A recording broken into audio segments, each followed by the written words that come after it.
Welcome back. I am John P. Today we are going to be talking about 6 watches that are considered to be the best under the $1,000 price point. And why I am so excited about this episode is it's actually a 2-part episode where I'm going to be covering 3 here on my channel, John P. Watches, and the other 3 are going to be on the channel of Federico Talks Watches, my business partner at delraywatch.com, as well as friend and fellow watch collector and watch savant. So make sure to check the link in the description below where you can see the other 3 watches in this 2-part episode, as well as if you're joining me here from his channel, please keep in mind that, I'm the other half of Del Rey Watch, along with the rest of our team where we buy, sell, trade watches, and he's also my business partner, and we produce a lot of the similar types of content related to watches, but with a little bit of a different angle, sometimes based on our interests, our perspectives. But certainly, nonetheless, we do both believe in bringing a lot of great value and what we believe to share with you, what we truly believe are the best watches. Also, on my wrist today, I have a watch which I will share with you in a second, but it is in the list here, so I'll save it for last before I share that with you. Also, you can find me on Instagram, The Real John P. So the first watch in my part of this video series is going to be the Nomos Tetra. Now the Nomos Tetra is the square Nomos watch for those of you that maybe have not seen this watch. Now it's probably the least notable watch in all of Nomos's collection. It has that square style watch which has really been out of the interest of watch collectors and watch buyers and consumers for decades, right? You'd have proper square watches that would be out in early days, 50s, 60s, 70s, and even up into the 80s, but they really kind of died out, right? Patek Philippe and other manufacturers had square watches, but eventually they started gravitating towards that Cartier tank style. But when Nomos came out with the Tetra as one of their earliest models, truly, I really enjoyed it. I loved it. I personally owned a Tetra, and why I think it makes the list is because it's probably the last Nomos watch that has really not become desirable like the rest have. Nomos is known for their in-house manufacture at an approachable price point. They make everything in Germany for the most part.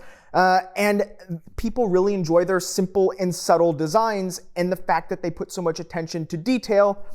And it's really difficult to beat Nomos at price points of a few $1,000s and under. And the Tetra, now whether you buy the watch gray market or you have to shop around to get it pre-owned, I think if we're looking at the $1,000 and under price point, you do need to get this watch pre-owned. Go to Chrono24, some of your other favorite places, and the watch doesn't move too quickly. So if you're willing to haggle and bargain, you can get this watch, depending on the version of the Nomos Tetra, at a pretty steep discount from where it's listed. Likely, I own the watch, I would say, and I wore it. I loved it. It was a little bit smaller. Keep in mind that, some of these Nomos Tetra watches are like 29.5 millimeters, but it's a square, so the profiling is a little bit different. It's more classic, it's subtle, but it's just so simple, small, and light on the wrist. So if you're looking for that type of thing, Nomos does put their in-house calibers in some of the watches, but some of the older Nomos watches before the Alpha caliber and so on, and the iterations of that with the variations and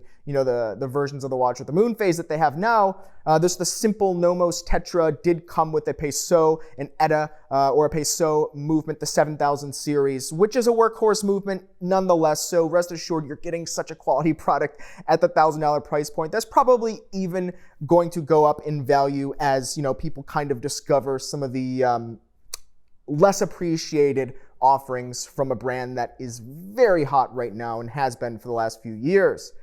Now, the next watch I also owned. That's something that I do believe in, right? I practice what I preach, so to say. The watches I share with you, I've held or owned, and this watch I also owned, though I'd say it wore a little bit too big for me with a under 6.5 inch wrist, and I like a smaller watch, even though this one is a little bit larger, which I'll talk about in a second. But this is going to be the Doxa Sub 200. Now, when the Doxa Sub 200 came out at about $950 within the last handful of years, the watch industry was kind of blown away because there was just not that many watches being offered at this price point from manufacturers that are not new, right? Doxa is a brand that is owned by a company that does contract manufacturing for other companies.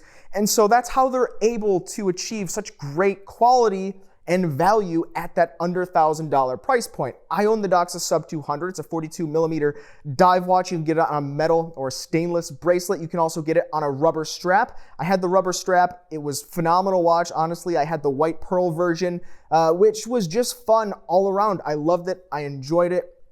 I thought it was a great watch, and the quality, I've talked about it in previous videos on this channel. I really thought the quality was hard to get to from even micro brands, let alone a brand like Doxa, which has been out for decades and is known for producing quality tool watches. So I think this watch needs to be on your radar if you're looking for that kind of sporty watch. They have so many other colors, not to mention that they have that Tiffany blue color, which is probably going to be the color of watches for 2022. And I think Doxa really identified that trend early on. So check out the Doxa Sub 200.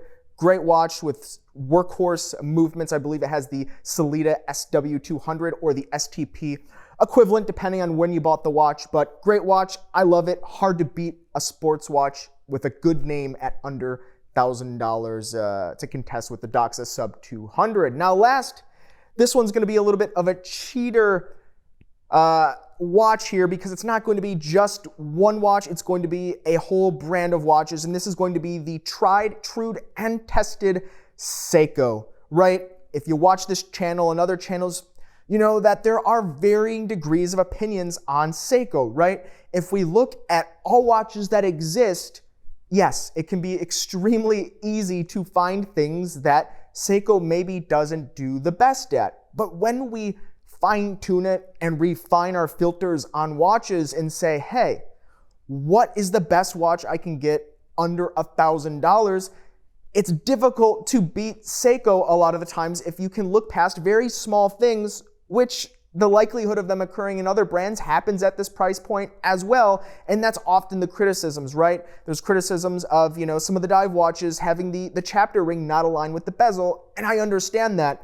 But when you start getting up in terms of getting closer to that $1,000 price point, especially if you don't have one of the watches where things just don't align properly and you have a great experience, Seiko can be extremely rewarding, and it's difficult to beat them in that category because Seiko is entirely vertically integrated. Seiko produces things in-house. They produce the watches, they produce the cases, they do everything, and they take advantage of that Japanese lean manufacturing and kind of the whole process with that. And that's something that I think very few brands, even the highest quality Swiss brands, really try to achieve, is that entire vertical integration. They just don't do it. They have specialization, what they're known for, but things like the dials, things like the cases, things like the hairsprings, they all just shop it out. But when it comes to Seiko, they do a phenomenal job at that at even the approachable price point. So if you want to watch that, you know, runs the risk of maybe a low percentage, but still a percentage, but a higher percentage of Swiss watches in general at this price point, coming back with a little bit of an issue, maybe something on the dial is not perfect, under a loop, or maybe once again the chapter ring's not aligned with the bezel, that can be the issue. But you are getting like pretty tried, true, and tested workhorse movements that Seiko has put in thousands and thousands and thousands of watches, well more than the number of watches that on average Swiss manufacturers are producing, with some exceptions, right? The Rolexes of the world. And I believe this as well. I don't wear Seiko every day, but I enjoy them. I absolutely do. And we get them at Delray Watch, but I have actually the Seiko Rally Diver collaboration with Rowing Blazers. I really love this watch. I think they did an absolute fantastic job with it. I've had no issues with it. And I think I've had a really great, pleasurable experience owning this watch and wearing it. I wear this watch to the beach. I wear this watch literally to row in the gym on the rowing machines, to work out, to do active things. And I've never had any issues with it.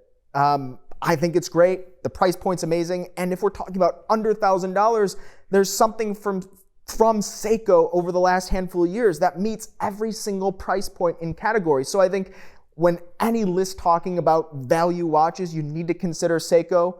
Now, there's going to be some things like the fact that some people just like to have that Swiss stamp on the dial for whatever reason, right? Or some people really like, watch making in Germany, for example. And this is Japanese, and many people enjoy that as well, coming from a Japanese brand with the way that they handle production. Of course, Seiko does produce watches in other countries as well in that part of the world, but nonetheless, that's how they approach the production of their watches. So Seiko has to make the list. Choose your favorite Seiko, and I think you're making a pretty good choice. But what do you guys think? Are there any other watches that I've left out or yet to watch Federico's video? If he left them out, if you're watching this video second, I would love to see it and hear it in the comments below. I'm really excited about this category into the future with different production techniques and manufacturing. And micro brands for that matter. Let's not even consider the micro brands yet. But with all of this coming out in the watch world today, I think it's a very exciting industry. And I think that all of us here are at a very interesting place at a very interesting time. And we're going to see some great watch offerings, especially in this category. Let me know what you think. Comments below. Guys, please do not forget to check out delraywatch.com, where we have so many cool, interesting watches that Federico and I, as well as the rest of the team, have been working tirelessly to bring to you. As well, you can find me on Instagram, The Real John P. Thanks, guys. You've been chatting with John P.